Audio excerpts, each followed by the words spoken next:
Hi friends, Vikram വേദയുടെ പുതിയൊരു upcoming episode റിവ്യൂയിലേക്ക് എല്ലാവർക്കും സ്വാഗതം. അങ്ങനെ നമ്മുടെ വേദയും വിക്രമും നല്ല ഉറക്കത്തിലാണ് കേട്ടോ. വേദ താഴെ തന്നെയാണ് കിടക്കുന്നത്. വിവാഹത്തിന് ശേഷവും നമ്മുടെ വേദയെ ഭാര്യയായിട്ട് അംഗീകരിക്കാൻ വിക്രം തയ്യാറായിട്ടില്ല കേട്ടോ. അങ്ങനെ വേദ കിടന്ന് ഉറങ്ങുമ്പോഴേക്കും നല്ല രാത്രിയായിട്ടുണ്ട്. പെട്ടെന്ന് തന്നെ ഉറക്കത്തിൽ നിന്ന് ചാടി എഴുന്നേൽക്കുന്നുണ്ട് കേട്ടോ. എന്നിട്ട് അവിടെ അടുത്തിരുന്ന ജഗിനകത്തുനിന്ന് വെള്ളമൊക്കെ എടുത്തു. ഏതെങ്കിലും വെള്ളം എടുത്ത് കുടിച്ചിട്ട് സമയം നോക്കുമ്പോഴേക്കും ഒരു 11 മണിയൊക്കെ കഴിഞ്ഞിട്ടുണ്ടാവും കേട്ടോ. അപ്പോൾ തന്നെ വേദ ഇങ്ങനെ വിയർത്തിട്ടൊക്കെ ഉണ്ട്. അപ്പോൾ വേദയുടെ മനസ്സിൽ എന്തോ അച്ഛനെന്തോ വയ്യാഴിക വരുന്നുണ്ടെന്ന് ഒരു തോന്നലാണ്. അങ്ങനെ പോയിരുന്നിട്ട് വേദ പെട്ടെന്ന് തന്നെ ഈശ്വരനോട് പ്രാർത്ഥിക്കുന്നുണ്ട്. ഈശ്വര കാത്തോണേ, എൻ്റെ അച്ഛന് എന്താ പറ്റിയത്, എനിക്കെന്തോ ഒരു വല്ലായ്മ പോലെ എന്ന് പറഞ്ഞിട്ട് വേദ പെട്ടെന്ന് മുത്തശ്ശീനെ ഫോൺ വിളിക്കുന്നുണ്ട് കേട്ടോ. അപ്പോൾ ഫോൺ എടുത്തിട്ട് മുത്തശ്ശി ചോദിക്കുന്നുണ്ട്, എന്താ മോളെ, അവിടെ എന്തെങ്കിലും പ്രശ്നമുണ്ടോ? ഏയ് ഒന്നുമില്ല മുത്തശ്ശി, ഞാൻ ചെറിയൊരു ദുസ്വപ്നം കണ്ടു, അതുകൊണ്ട് വിളിച്ചതാ. ഓ അതാണോ? മോള് ഈശ്വരനെ ധ്യാനിച്ചിട്ട് കിടന്നുറങ്ങിക്കോ, ഇവിടെ പ്രശ്നമൊന്നുമില്ല. മോൾ ഈ സമയത്ത് വിളിച്ചപ്പോൾ ഞാനാ പേടിച്ചു പോയെന്നിങ്ങനെ മുത്തശ്ശി പറയാണ്. അല്ല മുത്തശ്ശി, ഞാൻ മുത്തശ്ശീനെ ഒന്ന് വിളിച്ചിട്ട് ഒരു ഉറപ്പ് വരുത്താൻ വേണ്ടി വിളിച്ചാ. എന്നാ മുത്തശ്ശി ഉറങ്ങിക്കോന്ന് പറഞ്ഞിട്ട് വേദ ഫോൺ കട്ട് ചെയ്തിട്ട് കിടക്കാൻ നോക്കുകയാണ് കേട്ടോ. അങ്ങനെ തിരിഞ്ഞും മറിഞ്ഞും കിടന്നിട്ടൊന്നും വേദയ്ക്ക് ഉറക്കം വരുന്നില്ല. ഈ സമയം വിക്രമിനെ നോക്കുമ്പോൾ വിക്രം നല്ല ഉറക്കമായിരിക്കും കേട്ടോ. അപ്പോൾ പാവം ഉറങ്ങുന്ന കണ്ട എന്ത് പാവമാ, ഈ പരിപാടികളൊക്കെ ഒപ്പിക്കുന്ന ഇയാളാണെന്ന് ആരെങ്കിലും പറയുമെന്ന് നോക്കിയിട്ട് വേദ ഇങ്ങനെ തന്നെ ചിരിച്ചുകൊണ്ട് തിരിഞ്ഞു കിടക്കുകയാണ് കേട്ടോ. എന്നാൽ ഈ സമയം ശ്രീകാന്ത് ആണെങ്കിൽ മുത്തശ്ശിയുടെ കഥകിൻ്റെ ഡോറിൻ്റെ വാതിൽ വന്നിട്ട് തട്ടുന്നുണ്ട്. അപ്പോൾ മുത്തശ്ശി പെട്ടെന്ന് തന്നെ ഡോർ തുറക്കുമ്പോൾ മുത്തശ്ശി ഉറങ്ങിയില്ലായിരുന്നോ? ഇല്ല, എന്താ മോനെ? അതെ, അച്ഛന് ചെറിയൊരു ചങ്കിന് വേദന പോലെ, ഞങ്ങളൊന്ന് ഹോസ്പിറ്റലിൽ കൊണ്ടുപോയിട്ട് വരാമെന്ന് പറഞ്ഞിട്ട് ശ്രീകാന്ത് അതൊന്ന് മുത്തശ്ശിയോട് പറയാൻ വേണ്ടി വന്ന. അയ്യോ, എന്താ പറ്റിയത്? ശങ്കരന് എന്താ പറ്റിയെന്ന് മുത്തശ്ശി വെപ്രാളത്തോടു കൂടി ചോദിക്കുമ്പോൾ ശ്രീകാന്ത് പറയുന്നുണ്ട്, ഏയ് ഒന്നുമില്ല മുത്തശ്ശി, ഞങ്ങളൊന്ന് ഹോസ്പിറ്റലിൽ വരെ പോകാൻ വേണ്ടി പറയാമെന്ന് വിളിച്ചതാന്ന് പറഞ്ഞിട്ട് അവർ ഹോസ്പിറ്റലിലേക്ക് പോവാണ് കേട്ടോ. ഈ സമയം വേദയെ വിളിച്ചിട്ട് പറയണോന്നിങ്ങനെ മുത്തശ്ശി ആലോചിച്ചിട്ട്, ഏയ് രാത്രിയല്ലേ, വേദമോള് വിഷമിക്കും. ഈശ്വര, എന്തായിരിക്കും സംഭവിച്ചിട്ടുണ്ടായിരിക്കുക? മോക്ക് അത്രത്തോളം ശങ്കരനോട് മാനസിക അടുപ്പം ഉണ്ടല്ലോ. മോള് ഇപ്പൊ തന്നെ എന്നെ വിളിച്ചതേ ഉള്ളല്ലോ, ഒന്നും സംഭവിക്കരുതേ എന്ന് പറഞ്ഞിട്ട് മുത്തശ്ശി അവിടെ ഇങ്ങനെ ഇരിക്കുകയാണ് കേട്ടോ. പിന്നീടായിട്ട് കാണിക്കുന്നത് രാവിലെ ആയിട്ടുണ്ടാവും. വിക്രം എഴുന്നേറ്റ് നോക്കുമ്പോൾ വേദ നല്ല ഉറക്കമാണ്. അങ്ങനെ വേദയെ നോക്കിയിട്ട് കണ്ടില്ലേ വേദാളം, ഇന്ന് എന്താ ഇത്ര ഉറക്കം? എന്തായാലും ഒന്ന് നോക്കാന്ന് പറഞ്ഞിട്ടേ എപ്പോഴും എന്നെയല്ലേ ശല്യം ചെയ്യുന്നതെന്ന് പറഞ്ഞിട്ട് ജഗ്ഗിനകത്തൊന്ന് വെള്ളം എടുത്തിട്ട് നമ്മുടെ വേദയുടെ മുഖത്തേക്ക് ഇങ്ങനെ തളിക്കുകയാണ് കേട്ടോ. അപ്പോഴേക്കും വിക്രം അയ്യോ ഈശ്വര എന്താന്ന് പറഞ്ഞിട്ട് ചാടി എഴുന്നേക്കാണ്. ഇത് കഴിഞ്ഞിട്ട് വിക്രം പേടിച്ചു പോകുന്നുണ്ട് കേട്ടോ. ഓ പേടിച്ചു പോയല്ലോ, എന്താടി ഇതെന്ന് ചോദിക്കുമ്പോൾ, അല്ല എന്തിനാ നിങ്ങൾ എൻ്റെ മുഖത്ത് വെള്ളം ഒഴിച്ചത്? ഓ ഉറക്കത്തിൽ നിന്ന് തട്ടി എഴുന്നേപ്പിക്കുമ്പോൾ നല്ല ബുദ്ധിമുട്ടുണ്ടല്ലേ? നീ ഇതുപോലെയല്ലേ സ്ഥിരം ചായയും കൊണ്ടുവന്നിട്ട് ചായ ചായ എന്ന് പറഞ്ഞിട്ട് റെയിൽവേ സ്റ്റേഷനിൽ വിളിക്കുന്നത് പോലെ മറ്റുള്ളവരുടെ ഉറക്കം കെടുത്തുന്നത്. അങ്ങനെ ഇപ്പോൾ അതുകൊണ്ട് നീ ഇന്ന് നേരത്തെ എഴുന്നേക്കാത്തോണ്ട് ഞാൻ നന്നായിട്ട് ഉറങ്ങി. അങ്ങനെ നീ ഇനിയിപ്പോൾ സുഖമായിട്ട് ഉറങ്ങണ്ടെന്ന് കരുതിയിട്ടാന്ന് പറയാ കേട്ടോ. ഇത് കേൾക്കുമ്പോൾ വേദ ചാടി എഴുന്നേക്കുന്നുണ്ട്. എന്നിട്ട് പറയുന്നുണ്ട്, അതേ ഞാൻ എന്ന് നിങ്ങളെപ്പോലെ പാതിരാത്രിക്ക് വന്ന് കിടന്നുറങ്ങിയിട്ടേ എപ്പോഴെങ്കിലും അല്ല എഴുന്നേക്കുന്നത്. ഞാൻ സ്ഥിരമായിട്ട് നേരത്തെ തന്നെ എഴുന്നേക്കുന്നത്. ഇന്നലെ ഞാൻ അല്പം ഉറങ്ങാൻ താമസിച്ചു പോയി, അതുകൊണ്ടാ എഴുന്നേക്കാൻ താമസിച്ചെന്ന് പറയാ കേട്ടോ. ഈ സമയം കമലാമ്മയും അങ്ങോട്ടേക്ക് വരുന്നുണ്ട്. എന്താ ഇവിടെ ഒച്ചയും ബഹളമൊക്കെ? അല്ലമ്മേ, ഇവളെന്നും എന്നെ വന്ന് ശല്യം ചെയ്യുന്നതല്ലേ, അതുകൊണ്ട് ഞാൻ ഇവളെ ഇന്നങ്ങ് ഉണർത്തിയേക്കാന്ന് ഓർത്തൊന്ന് പറയാം. ഇത് കേട്ടിട്ട് കമലാമ്മ പറയുന്നുണ്ട്, ഞാനും വന്ന് നോക്കിയിരുന്നു, വേദമോക്ക് എന്തായാലും നല്ല ഉറക്കക്ഷീണം ഉണ്ടാവും എന്തായാലും, അതുകൊണ്ടാണ് ഞാൻ വിളിക്കാണ്ട് പോയത്. ഉറങ്ങട്ടെ എന്ന് കരുതിയിട്ടാ. നന്ദിനി കുറേ തവണ വന്ന് നോക്കിയിരുന്നു, ഞാനാ പറഞ്ഞത് വിളിക്കണ്ടെന്ന് പറഞ്ഞതെന്നിങ്ങനെ പറയാട്ടോ. അപ്പോൾ ശ്രീജ അങ്ങോട്ടേക്ക് വന്നിട്ട് ചോദിക്കുന്നുണ്ട്, എന്താ മോളെ, എന്താ വേദയ്ക്ക് സുഖമില്ലെന്ന് ചോദിക്കാനോ കേട്ടോ.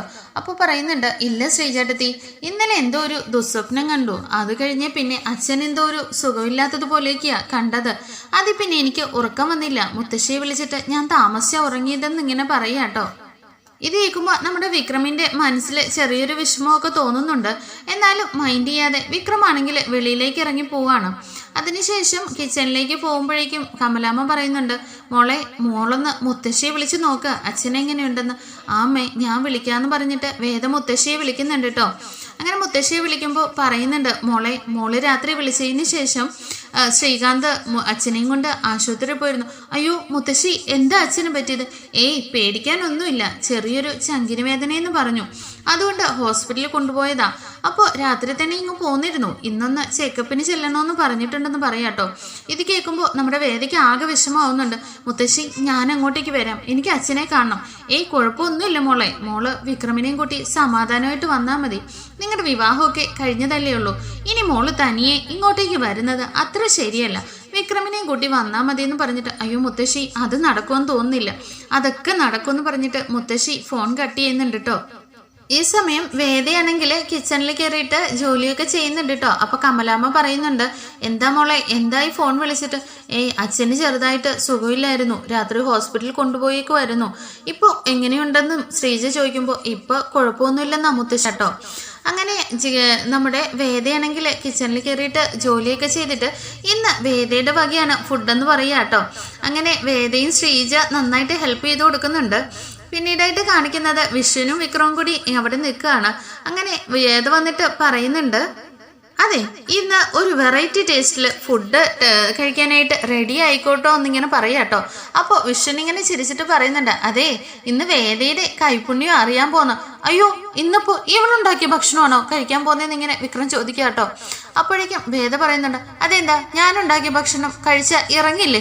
അയ്യോ, നീ ഉണ്ടാക്കിയ ഭക്ഷണം കഴിച്ചാൽ പിന്നെ ആള് ജീവിച്ചിരിക്കുമെന്ന് പോലും പറയാൻ പറ്റില്ല എന്ന് പറഞ്ഞിട്ട് എനിക്ക് നീ ഉണ്ടാക്കിയ ഭക്ഷണമൊന്നും വേണ്ടാന്ന് പറഞ്ഞിട്ട് വിക്രം ദേഷ്യപ്പെട്ട് ഇറങ്ങിപ്പോവാട്ടോ. അപ്പോഴേക്കും വേദ ഇങ്ങനെ പുറകെ പോകുന്നുണ്ട്. എന്നിട്ട് വേദ ഇങ്ങനെ കൊഞ്ചിക്കൊണ്ട് ചോദിക്കുന്നുണ്ട് കേട്ടോ, അതേ, എപ്പോഴാ തിരിച്ചു വരിക? അയ്യടാ, നിന്ന് കൊഞ്ചുന്ന കണ്ടില്ലേ? എനിക്ക് ഇഷ്ടമുള്ളപ്പോ തിരിച്ചു വരും. അത് ചോദിക്കാം നീ ആരാ? അയ്യോ, അത് ഇത്ര പെട്ടെന്ന് മറന്നുപോയോ? നമ്മുടെ കല്യാണം കഴിഞ്ഞു, ദേ ഇത് കണ്ടില്ലേന്ന് പറഞ്ഞിട്ട് താലി എടുക്കാണ് കേട്ടോ. ഈശ്വരാ, ഇതിൽ നിന്ന് എനിക്കൊരു മുക്തിയില്ലേന്ന് പറഞ്ഞിട്ട് വിക്രം ദേഷ്യപ്പെട്ടുകൊണ്ട് തന്നെ ബൈക്ക് എടുത്തോണ്ട് പോവാണ് കേട്ടോ. അപ്പോഴേക്കും വേദ ബായ് ടാറ്റാന്ന് പറയുന്നുണ്ട്. വിക്രം ഇതൊന്നും മൈൻഡ് ചെയ്യാതെ വിക്രം ബൈക്ക് എടുത്തോണ്ട് പോകുന്നുണ്ട്. അങ്ങനെ വേദയാണെങ്കിൽ വീണ്ടും കിച്ചണിലേക്ക് കയറി പോവാണ് കേട്ടോ. അപ്പോൾ കമലാമ്മയും ശ്രീജയൊക്കെ ഇങ്ങനെ വേദയെക്കുറിച്ച് ഇങ്ങനെ സംസാരിച്ചുകൊണ്ടിരിക്കുകയാണ്. എന്തായാലും ഇത്ര വലിയ വീട്ടിൽ നിന്ന് വന്നിട്ട് ഒരു അഹങ്കാരവും ഇല്ലാതെ ഇത്ര നല്ലൊരു കുട്ടിയെ വിക്രമിന് ഭാര്യയായിട്ട് കിട്ടിയല്ലോ, അത് തന്നെ ഭാഗ്യമാണെന്നൊക്കെ ഇങ്ങനെ കമലാമ്മ പറയുമ്പോൾ ശ്രീജയും പറയുന്നുണ്ട്, അതെ, ഈ വീട്ടിൽ വേദ വന്നതിൽ പിന്നെ ഒരുപാട് മാറ്റങ്ങളാണ് ഉണ്ടായത്. എന്തായാലും വിക്രമിന് ഇനി നല്ല സ്വഭാവം ആയിക്കോളും. വിക്രം ഇനി പഴയ വിക്രമിനെ തിരിച്ചു കിട്ടുമെന്ന് എനിക്ക് ഉറപ്പുണ്ടമ്മയെന്നൊക്കെ ഇങ്ങനെ ശ്രീജ പറയുന്നുണ്ട് കേട്ടോ. ഇത് അപ്പോഴേക്കും നന്ദിനി അങ്ങോട്ടേക്ക് വരുന്നുണ്ട്. നന്ദിനി ചോദിക്കുന്നുണ്ട്, എന്താ ഇവിടെ എല്ലാവരും കൂടി ഒരു കുശുകുശുപ്പൊക്കെ എന്നിങ്ങനെ ചോദിക്കുകയാണ്. അപ്പോൾ വേദ അങ്ങോട്ടേക്ക് വന്നിട്ട് പറയുന്നുണ്ട്, അതെ, കുറ്റം പറയാനും കുശുമ്പ് പറയാനും മാത്രം വാ പൊളിച്ചാൽ പോരാ, ഇടയ്ക്കൊക്കെ മനുഷ്യന്മാരോട് വിശേഷം തിരക്കാനും വാ തുറക്കണമെന്നിങ്ങനെ വേദ പറയാ കേട്ടോ. ഇത് കേട്ടിട്ട് നന്ദിനി ചോദിക്കുന്നുണ്ട്, അപ്പോ ഞാനിവിടെ കുശുമ്പ് മാത്രമാണോ പറയുന്നതെന്ന് ഇങ്ങനെ പറയാണ് കമലാമ്മയുടെ മുഖത്ത് നോക്കിയിട്ട്. ഇത് കേട്ടിട്ട് കമലാമ്മയും ശ്രീജയും നിന്ന് ചിരിക്കുന്നുണ്ട് കേട്ടോ. നന്ദിനിയാണെങ്കിൽ ദേഷ്യപ്പെട്ടിട്ട് പറയുന്നുണ്ട്, നീയൊന്ന് നിർത്തിക്കോ, ഒരു താലി കഴുത്തി കയറിയെന്നും പറഞ്ഞിട്ടേ നീ വലിയ ആളാവൊന്നും വേണ്ട. എന്തായാലും ഞാനും ശ്രീചേട്ടത്തിയൊക്കെ കഴിഞ്ഞിട്ടേ നിനക്ക് ഈ വീട്ടിൽ സ്ഥാനമുള്ളൂ എന്ന് ഇങ്ങനെ പറയാട്ടോ. ഇത് കേട്ടിട്ട് വേദ ഇങ്ങനെ ചിരിച്ചുകൊണ്ടിരിക്കുമ്പോൾ കമലാമ്മ പറയുന്നുണ്ട്, നന്ദിനി, നീ രാവിലെ തന്നെ വഴക്കിന് നിൽക്കണ്ട. ഇവിടെ 3 മരുമക്കളും ഒരുപോലെ തന്നെയാ, അല്ലാതെ ആർക്കും ഇവിടെ സ്ഥാനത്തിന് ഏറ്റക്കുറച്ചിലൊന്നും ഇല്ലാന്ന് ഇങ്ങനെ പറയാണ്. അല്ലെങ്കിൽ എനിക്കറിയാം അമ്മ ഇവളുടെ കൂടെ തന്നെ നിൽക്കൂ. എനിക്ക് ഇതൊന്നും കഴിയാ. എന്നെ ഇവള് കുശുംബിന്ന് പറഞ്ഞത് കേട്ടില്ലേ? ഞാൻ കുറ്റം പറയാനും കുശുമ്പ് പറയാനും മാത്രം വാ തുറക്കുള്ളൂ എന്ന്. എന്നിട്ട് അമ്മ ഒരക്ഷരമെങ്കിലും ഇവളോട് പറഞ്ഞോ എന്നിങ്ങനെ ചോദിക്കാട്ടോ. എന്നിട്ട് വേദ അന്നേരം പറയുന്നുണ്ട്, അതിനെ ഞാൻ നന്ദിനിയേട്ടത്തിയോട് മാത്രമല്ല സാധാരണ കോമൺ ആയിട്ടൊരു കാര്യം പറഞ്ഞതാണ്. അതിനിത്ര നന്ദിനിയേട്ടത്തി റിയാക്ട് ചെയ്യുന്ന എന്തിനാ? അപ്പോൾ നന്ദിനിയേട്ടത്തിക്ക് ആ ഒരു ക്യാരക്ടർ ഉള്ളതുകൊണ്ടല്ലേ. നീ എന്നെ കൊണ്ട് ഒന്നും പറയിപ്പിക്കണ്ടെന്ന് പറഞ്ഞിട്ട് നന്ദിനി അവിടെ നിന്ന് ദേഷ്യപ്പെട്ടു പോവാണ് കേട്ടോ. പിന്നീടായിട്ട് കാണിക്കുന്നത് നമ്മുടെ വിക്രമാണെങ്കിൽ ശ്രീനിവാസ സാറിൻ്റെ ഓഫീസിൽ ചെന്നിട്ടുണ്ട് കേട്ടോ. അപ്പോൾ ശ്രീനിവാസ സാറ് ചോദിക്കുന്നുണ്ട്, വിക്രം, വിവാഹമൊക്കെ കഴിഞ്ഞല്ലോ, ഇനിയിപ്പോൾ എന്താടോ തൻ്റെ പ്ലാന്? പാർട്ടിയിലെ ഒരു മെയിൻ പൊസിഷനൊക്കെയാണ് തരാൻ പോകുന്നത്. ഇനിയേ കുടുംബം കുട്ടികളെന്നൊക്കെ പറഞ്ഞ് തിരക്കായാലൊന്നും അതൊന്നും നടക്കില്ല. എന്തായാലും അവളെ നീയൊന്ന് കരുതിയിരിക്കുക എന്നിങ്ങനെ പറയാട്ടോ. അപ്പോഴേക്കും വിക്രം പെട്ടെന്ന് പറയുന്നുണ്ട്, സാർ, അതെന്തായാലും ഇനി നടക്കാൻ പോകുന്നില്ല. അതെന്താടോ താൻ എങ്ങനെ പറഞ്ഞതെന്ന് ഇങ്ങനെ ചോദിക്കുമ്പോൾ ശ്രീനിവാസ സാറ് തന്നെ പറയുന്നുണ്ട്, അതെ, അവൾ ഇത്രയും നാള് ഈ വീട്ടിലെ കാത്തിരുന്നത് അത്രയും സൗകര്യങ്ങളും ഒക്കെ ഉപേക്ഷിച്ചിട്ട് വന്ന് നിന്നെ ഓർത്ത് ആ വീട്ടില് കാത്തിരുന്നെങ്കിലേ അത് ആണൊരുത്തനായി നീ അവക്ക് കാക്കാനായിട്ട് ഉണ്ടാവും എന്നുള്ള ഉറപ്പിനുമേൽ മാത്രമാണെന്ന് ഇങ്ങനെ പറയാട്ടോ. അപ്പൊ നമ്മുടെ വിക്രം ഒന്ന് വേദയെക്കുറിച്ച് ചിന്തിക്കുന്നുണ്ട്. എന്തായാലും താന് ഇത്രയൊക്കെ പുറത്താക്കിയിട്ടും ആ വീട്ടിൽ എന്തൊക്കെ എല്ലാവരും എന്തൊക്കെ പറഞ്ഞിട്ടും വേദ ആ വീട്ടിൽ നിന്ന് തന്നോടുള്ള സ്നേഹം കൊണ്ടാണോ ഇനി ആ വീട്ടിൽ നിന്ന് പോകാതിരുന്നത്? ഇപ്പോൾ തൻ്റെ ഭാര്യയായിരിക്കുന്നു എന്നൊക്കെ ഇങ്ങനെ സ്വയം വിക്രം ചിന്തിക്കുന്നുണ്ട് കേട്ടോ. അപ്പോൾ ശ്രീനി സാറ് ചോദിക്കുന്നുണ്ട്, എന്താടോ താൻ പകൽക്കിനാവും കാണാൻ തുടങ്ങി? ഒന്നുമില്ല സാർ. സാർ എന്താ പറഞ്ഞത്? ഒന്നുമില്ല, താൻ എന്തായാലും ഇപ്പൊ പൊക്കോ, ഞാൻ വിളിക്കാന്ന് പറയാട്ടോ. അങ്ങനെ വിക്രം അവിടെ നിന്ന് പോകുന്നുണ്ട്. പിന്നീടായിട്ട് കാണിക്കുന്നത് നല്ല രാത്രിയായിട്ടുണ്ടാവും കേട്ടോ. വിക്രം ഇതുവരെ എത്തിയിട്ടില്ല. വേദയാണെങ്കിൽ വിക്രം വരുന്നോന്ന് നോക്കിയിട്ട് വരാന്തയിൽ തന്നെ ഇരിക്കുകയാണ്. ഇത് കണ്ടിട്ട് കമലാമ്മ അങ്ങോട്ടേക്ക് വരുന്നുണ്ട്. മോള് കിടന്നോ? വിക്രം വരുമ്പോൾ താമസിക്കുമായിരിക്കും, അപ്പോൾ ഞാൻ ചോറ് വിളമ്പി കൊടുത്തോളാം എന്നിങ്ങനെ പറയുമ്പോൾ വേദ പറയുന്നുണ്ട്, ഇല്ലമ്മേ, വിക്രം വരട്ടെ, ഞാൻ വന്നിട്ട് കിടന്നോളാം. അമ്മയ്ക്ക് സുഖമില്ലല്ലോ, അമ്മ പോയി കിടന്നോ, ഞാൻ വിക്രമിന് ചോറെടുത്ത് കൊടുത്തോളാം എന്നിങ്ങനെ പറയാട്ടോ. അങ്ങനെ കമലാമ്മ, എന്തായാലും പാവം കുട്ടി, ഇതുവരെ ആ വിക്രം എത്തിയില്ലല്ലോ, അവൻ എന്താ ഇത്, വിവാഹം കഴിഞ്ഞു എന്ന് പോലും ഒരു ചിന്തയില്ലല്ലോ എന്ന് പറഞ്ഞിട്ട് നമ്മുടെ കമലാമ്മയാണെങ്കിൽ ഉറങ്ങാനായിട്ട് പോവാണ് കേട്ടോ. ഈ സമയം നമ്മുടെ വിക്രമാണെങ്കിൽ വരുന്നുണ്ട്. കുറെ താമസിച്ചിട്ടുണ്ടാവും. വേദ ഇരിക്കുന്ന കണ്ടിട്ട് വിക്രമാണെങ്കിൽ ഇങ്ങനെ നോക്കുന്നുണ്ട് കേട്ടോ. ഈ വേതാളത്തിന് ഉറക്കവും ഇല്ലേ? ഇവളെന്തിനാ ഈ പടിയെ തന്നെ എന്നെ നോക്കി ഇങ്ങനെ ഇരിക്കുന്നത് എന്നിങ്ങനെ മനസ്സിൽ ചിന്തിച്ചുകൊണ്ടാണ് വരുന്നത്. വിക്രം വരുമ്പോഴേക്കും വേദ എഴുന്നേറ്റ് അങ്ങോട്ടേക്ക് വരുന്നുണ്ട് കേട്ടോ. എന്നിട്ട് വേദ പറയുന്നുണ്ട്.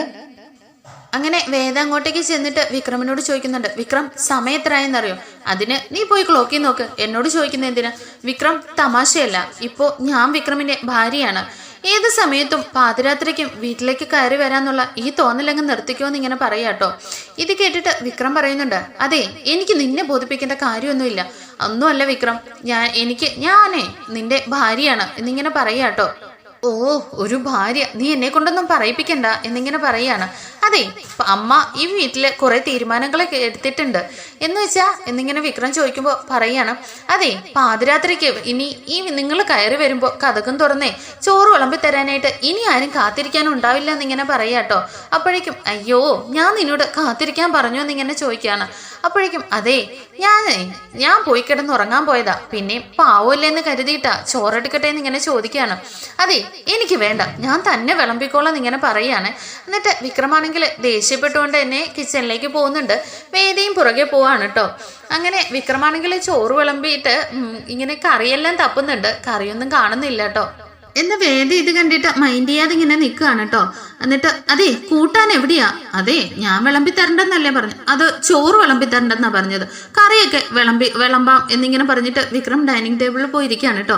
അങ്ങനെ വേദയാണെങ്കിൽ കറിയൊക്കെ എടുത്തോണ്ട് പോയിട്ട് ഇങ്ങനെ വിക്രമിന് വിളമ്പി കൊടുക്കുന്നുണ്ട്.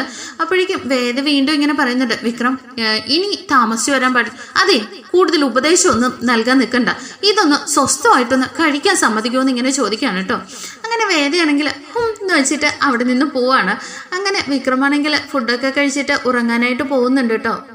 അങ്ങനെ വിക്രമിന്റെ ബെഡ്ഷീറ്റൊക്കെ ഇങ്ങനെ വിരിച്ചു കൊടുക്കാനായിട്ട് വേദ പോകുമ്പോഴേക്കും വിക്രമാണെങ്കിൽ പറയുന്നുണ്ട്, അതെ, കൂടുതൽ സഹായമൊന്നും വേണ്ട, ഇതേ ഞാൻ കിടക്കുന്ന സ്ഥലവും ഞാൻ ഇരിക്കുന്ന സ്ഥലവും എങ്ങനെ വൃത്തിയായിരിക്കണമെന്നേ ഞാൻ തീരുമാനിക്കും, അത് എനിക്കറിയാന്ന് ഇങ്ങനെ വിക്രം പറയാട്ടോ. അപ്പോഴേക്കും വേദ പറയുന്നുണ്ട്, അതെ, ഈ റൂമേ എനിക്കും കൂടി അവകാശപ്പെട്ടതായിപ്പോ, ഇവിടെ എങ്ങനെ ഇരിക്കണമെന്ന് ഞാൻ കൂടെ തീരുമാനിക്കും എന്നിങ്ങനെ വേദ പറയുമ്പോൾ വിക്രം ഇങ്ങനെ കണ്ണുമിഴിച്ച് നിൽക്കുകയാണ് കേട്ടോ. അതെ, പാവമല്ലേ, ഭർത്താവല്ലേ എന്നോർത്തെ കുടഞ്ഞു വിരിച്ചു തന്നാന്ന് പറഞ്ഞിട്ട് വേദ കുടഞ്ഞു വിരിച്ചിട്ട് വേദ ബെഡ്ഷീറ്റ് എടുത്തിട്ട് തറയെ വിരിച്ച് കിടക്കുകയാണ് കേട്ടോ. ഇത് കാണുമ്പോൾ നമ്മുടെ വിക്രമിന് ഒരു ഇത്തിരി സങ്കടമൊക്കെ ആവുന്നുണ്ട്. വേദയോട് ഒരു ഇഷ്ടമൊക്കെ ഉണ്ടെങ്കിലും വിക്രം തന്നെ മനസ്സിൽ വിചാരിക്കുന്നുണ്ട്, എന്തായാലും ഇവള് ഇത്രയ്ക്ക് നല്ലവളാണോ? ഇവളുടെ ഉദ്ദേശം നല്ലതായിരിക്കുമോ? ഇവളുടെ ഉദ്ദേശം എന്തായിരിക്കും എന്നൊക്കെ ഇങ്ങനെ ചിന്തിക്കുന്നുണ്ട് കേട്ടോ. എന്നിട്ട് വേദയെ തന്നെ ഇങ്ങനെ നോക്കിയിട്ട് വിക്രമാണെങ്കിൽ ഇങ്ങനെ നോക്കിക്കിടക്കുമ്പോൾ വേദ ഇങ്ങനെ തിരിഞ്ഞു നോക്കുന്നുണ്ട്. വേദ നോക്കുന്ന കാണുമ്പോഴേക്കും വിക്രം പെട്ടെന്ന് തന്നെ തലതിരിച്ചിങ്ങനെ കിടക്കുകയാണ്. അപ്പോഴേക്കും വേദ ചോദിക്കുന്നുണ്ട് കേട്ടോ, എന്താ ഇങ്ങനെ നോക്കുന്നു? അയ്യോ, നോക്കാൻ പറ്റിയ സാധനം, അതെന്താ എന്നെ നോക്കാൻ കൊള്ളില്ലേ? അയ്യോ കൊള്ളാവേ എന്ന് പറഞ്ഞിട്ട് വിക്രം ഇങ്ങനെ തിരിഞ്ഞു കിടക്കുകയാണ് കേട്ടോ. എന്നിട്ട് വേദ ഇങ്ങനെ ചിരിച്ചുകൊണ്ട് തിരിഞ്ഞു കിടക്കുന്നുണ്ട്. അപ്പോഴേക്കും വേദയെക്കുറിച്ച് തന്നെയാണ് നമ്മുടെ വിക്രമിൻ്റെ ഉള്ളിൽ ഇങ്ങനെ മിന്നി മറയുന്നത് കേട്ടോ. വേദയോട് ഒരുപാട് ഇഷ്ടമൊക്കെ തോന്നുന്നുണ്ട്. വിക്രം വേദ ഇങ്ങനെ മയങ്ങി വരുമ്പോഴേക്കും വിക്രം ഇങ്ങനെ നോക്കുമ്പോൾ ആ വേദയുടെ മുഖമൊക്കെ കാണുമ്പോഴേക്കും വിക്രമിന് ഉള്ളിലൊരു പ്രണയമൊക്കെ തോന്നുന്നുണ്ട് കേട്ടോ. ഇവള് എൻ്റെ ഭാര്യയായിട്ട് ഈശ്വരനെ അയച്ചതായിരിക്കുമോ? ഇനിയിപ്പോൾ എന്താ സംഭവിക്കുക? ഒരിക്കലും ഇവളെനിക്ക് ഒരു യോജിച്ച പെൺകുട്ടിയാണോ? ഇവൾക്ക് ഞാനൊരിക്കലും യോജിച്ചതല്ല എന്നൊക്കെ ഇങ്ങനെ സ്വയം ചിന്തിക്കുകയാണ് കേട്ടോ. ഇത്രയും ചോര മണക്കുന്ന എൻ്റെ ഈ ജീവിതത്തിലേക്ക് ഇവൾ എന്തിനായിരിക്കും ഈശ്വര കടന്നു വന്നതെന്നൊക്കെ വിക്രം ഇങ്ങനെ ചിന്തിക്കുന്നുണ്ട് കേട്ടോ. അങ്ങനെ വിക്രം വേദയെക്കുറിച്ച് തന്നെ ഓർത്തുകൊണ്ട് ഉറങ്ങിപ്പോവാണ്. രാവിലെ ആകുമ്പോഴേക്കും വേദ വന്നിട്ട് ചായയായിട്ട് വന്നിട്ട് വിക്രമിനെ തട്ടി വിളിക്കുകയാണ് കേട്ടോ. ഏയ് വിക്രം, ഗുണ്ട വിക്രം എന്നിങ്ങനെ വിളിക്കുമ്പോഴേക്കും ചാടി എഴുന്നേറ്റിട്ട് പറയുന്നുണ്ട്, എടി ഞാൻ നിന്നോട് പലതവണ പറഞ്ഞിട്ടുണ്ട് എന്നെ അങ്ങനെ വിളിക്കരുതെന്ന്. അതെ, ഗുണ്ടനെ പിന്നെ ഞാൻ എന്തെന്നാ വിളിക്കേണ്ടത്? ഗുണ്ടനെ പിന്നെ ചെണ്ട എന്ന് വിളിക്കാൻ പറ്റുമോ എന്നിങ്ങനെ ചോദിക്കുകയാണ് കേട്ടോ. ഇത് കേട്ടിട്ട് എടി എന്നിങ്ങനെ വിളിക്കുകയാണ് ദേഷ്യപ്പെട്ടുകൊണ്ട് തന്നെ അങ്ങോട്ടേക്ക്. അപ്പോഴേക്കും കമലാമ്മ അങ്ങോട്ടേക്ക് വരുന്നുണ്ട് കേട്ടോ. എന്താ വിക്രം, ഇനിയിപ്പോ ഈ കീരിയും പാമ്പോ എന്നുള്ള രീതിയൊക്കെ മാറ്റണം കേട്ടോ. വേദമോൾ ഇപ്പോൾ നിന്റെ ഭാര്യയാണ്. നാട്ടുകാരും അറിഞ്ഞ് നീ താലി കെട്ടിയ നിന്റെ ഭാര്യ എന്നിങ്ങനെ പറയുമ്പോൾ വിക്രം ഇങ്ങനെ മിണ്ടാതെ നിൽക്കുന്നുണ്ട്. എന്നിട്ട് പറയുന്നുണ്ട്, ഇന്ന് എന്തായാലും നീ മോളെയും കൂട്ടിയിട്ട് അമ്പലത്തിലൊന്ന് പോകണം. വിവാഹത്തിന് ശേഷം നിങ്ങൾ ഒരുമിച്ച് ഇതുവരെയും പോയില്ലല്ലോ. ക്ഷേത്രത്തിൽ പോയിട്ട് ഒന്ന് തൊഴുതിട്ടൊക്കെ വരണമെന്നിങ്ങനെ പറയാട്ടോ. അപ്പോൾ വിക്രം പറയുന്നുണ്ട്, ഏയ് എനിക്കതിനൊന്നും നേരെയില്ല, എനിക്ക് വേറെ ഒരു 100 കൂട്ടം പരിപാടിയുണ്ട് എന്നിങ്ങനെ പറയുമ്പോൾ വേദ പറയുന്നുണ്ട്, അതേ അമ്മേ, സാറിനിന്നേ പുറത്ത് ഒരുപാട് തല്ലലും കൊല്ലലും ഒക്കെ വെയിറ്റ് ചെയ്തിരിക്കുകയാണ്. അപ്പോൾ ഒരുപാട് പേരെ അടിക്കാനൊക്കെ ഉള്ളതല്ലേ, അപ്പോൾ തിരക്കായിരിക്കും എന്നിങ്ങനെ പറയുമ്പോൾ വിക്രം ഇങ്ങനെ, എടി നീ എന്നിങ്ങനെ വിളിക്കുമ്പോൾ കമലാമ്മ പറയുന്നുണ്ട്, വിക്രം നീ ഒന്നും പറയണ്ട, ഞാനാ പറയുന്നത്. ഇന്ന് മോളെയും കൂട്ടിയിട്ട് ക്ഷേത്രത്തിൽ പോയിട്ട് തന്നെ വരണം. ഞാനിന്ന് ഇന്ന് കുറേ വഴിപാടുകളൊക്കെ നേർന്നിട്ടുണ്ട്. രണ്ടുപേരും കൂടി അതൊക്കെ ചെയ്യണമെന്ന് ഇങ്ങനെ പറയാട്ടോ. അപ്പോൾ അല്ലമ്മേ അതെന്ന് പറയുമ്പോൾ നീ ഇങ്ങോട്ടേക്ക് ഒന്നും പറയണ്ട, ഇന്ന് മോളെയും കൂട്ടിയിട്ട് ക്ഷേത്രത്തിൽ പോകണം. മോളുടെ താലി പൂജിച്ചതും ഒക്കെ വഴിപാടുകളൊക്കെ ഉണ്ട്, അതെല്ലാം രണ്ടുപേരും കൂടി പോയി ചെയ്തിട്ട് വേണം വരാൻ എന്നിങ്ങനെ പറയാട്ടോ. അങ്ങനെ കമലാമ്മ അവിടെ നിന്ന് പോകുന്നുണ്ട്. വിക്രമാണ് വേദ പറയുന്നുണ്ട്, അതെ ഞാൻ പോയി സുന്ദരിയായിട്ട് വരാട്ടോ എന്നിങ്ങനെ പറയുമ്പോൾ അയ്യടാ എന്നിങ്ങനെ പറഞ്ഞിട്ട് വിക്രമും പോയി ഫ്രഷ് ആയിട്ട് രണ്ടുപേരും കൂടി കുളിച്ച് ഒക്കെ റെഡിയായിട്ട് വരുന്നുണ്ട് കേട്ടോ. വേദയാണെങ്കിൽ സെറ്റ് സാരിയൊക്കെ കൊടുത്തിട്ട് സുന്ദരിയായിട്ട് വരുന്ന കാണുമ്പോൾ നമ്മുടെ വിക്രമാണെങ്കിൽ പെട്ടെന്ന് തന്നെ ഇങ്ങനെ വേദയെ കണ്ണെടുക്കാതെ നോക്കുന്നുണ്ട്. ഇത് കണ്ടിട്ട് വേദ ഇങ്ങനെ കണ്ണുകൊണ്ട് ചോദിക്കുന്നുണ്ട് കേട്ടോ. ഒന്നുമില്ല എന്ന് പറഞ്ഞിട്ട് വിക്രം ഇങ്ങനെ പരുങ്ങുന്നുണ്ട്.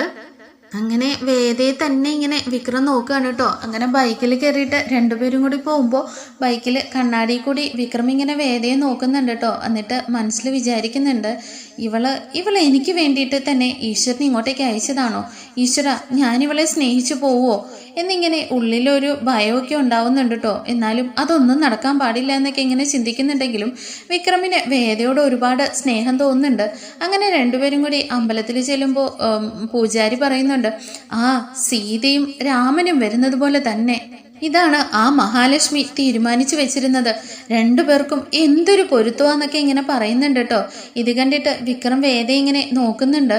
എന്നിട്ട് പൂജാരിയാണെങ്കിൽ പറയുന്നുണ്ട്, ദീർഘസുമംഗലിയായിട്ട് ഒരു 100 വർഷം വാഴട്ടെ എന്നിങ്ങനെ പറയാ കേട്ടോ. ഇത് കേട്ടിട്ട് വേദയ്ക്ക് ഒരുപാട് സന്തോഷമാകുന്നുണ്ട്. അങ്ങനെ രണ്ടുപേരും കൂടി ക്ഷേത്രത്തിലൊക്കെ തൊഴുതിട്ട് ഇങ്ങനെ വരികയാണ് കേട്ടോ. ഇത് കണ്ടുകൊണ്ടാണ് നമ്മുടെ രാധ അങ്ങോട്ടേക്ക് വരുന്നത്. രാധയൊക്കെ ആണെങ്കിൽ കാണുമ്പോഴേക്കും നല്ല ദേഷ്യം വരുന്നുണ്ട് കേട്ടോ. രാധയാണെങ്കിൽ ഓട്ടോ വെട്ടിച്ചെടുത്തിട്ട് സ്പീഡിൽ അവിടെ നിന്ന് അങ്ങ് പോകുന്നുണ്ട്.